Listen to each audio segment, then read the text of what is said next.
So I watched DreamWorks' 2023 film Ruby Gillman Teenage Kraken last year, and I can say that I genuinely enjoyed most of the movie, until a certain part near the end left me with mixed feelings, the plot twist. In this review, I'll explain how Ruby Gillman's plot twist ended up ruining the film for me entirely. Spoiler alert for those who haven't seen it.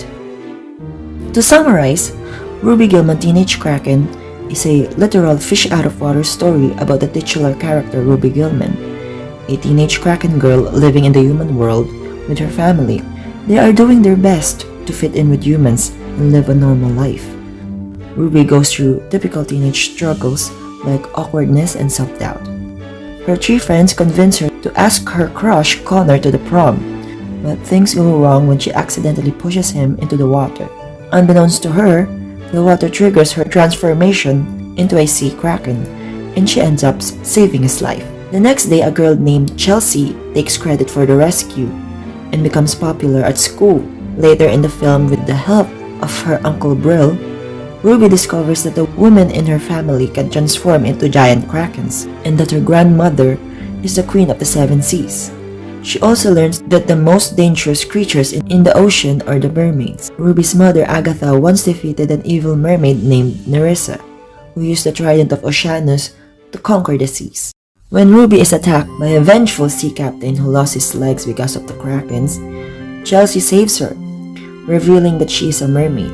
Over time, Ruby and Chelsea grow close and form a genuine friendship.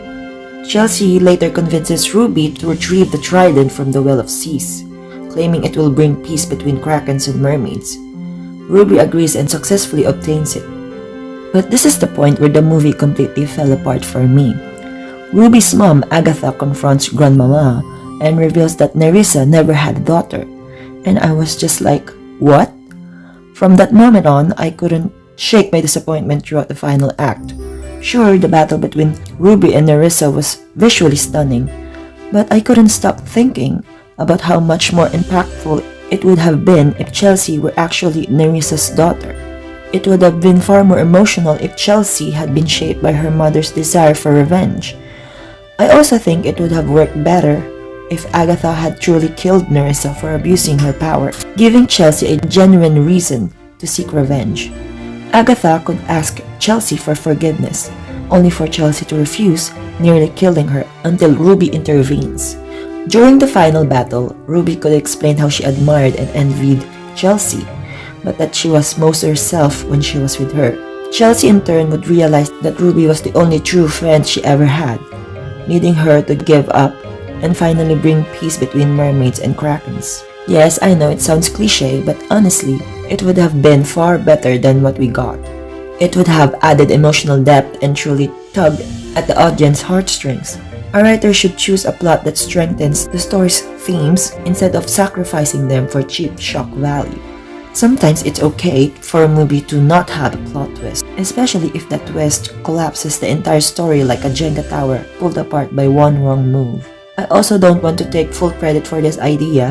I watched DazzReviews video on Ruby Gillman and I agreed with many of his points, though not the idea that a spear causes mermaids to become evil. I think it would have been better if the trident simply amplified their power. Many comments under that video shared similar ideas and even proposed better alternatives than the twist we ended up with.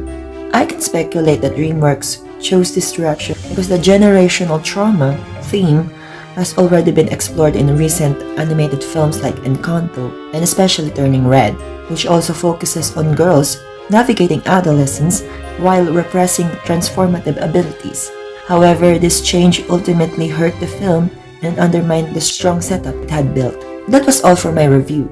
I was deeply disappointed because this movie had the potential to be one of DreamWorks' greatest, but they really held back. Do you agree with my review or do you think the movie did just fine? Leave your thoughts below. Thanks for watching.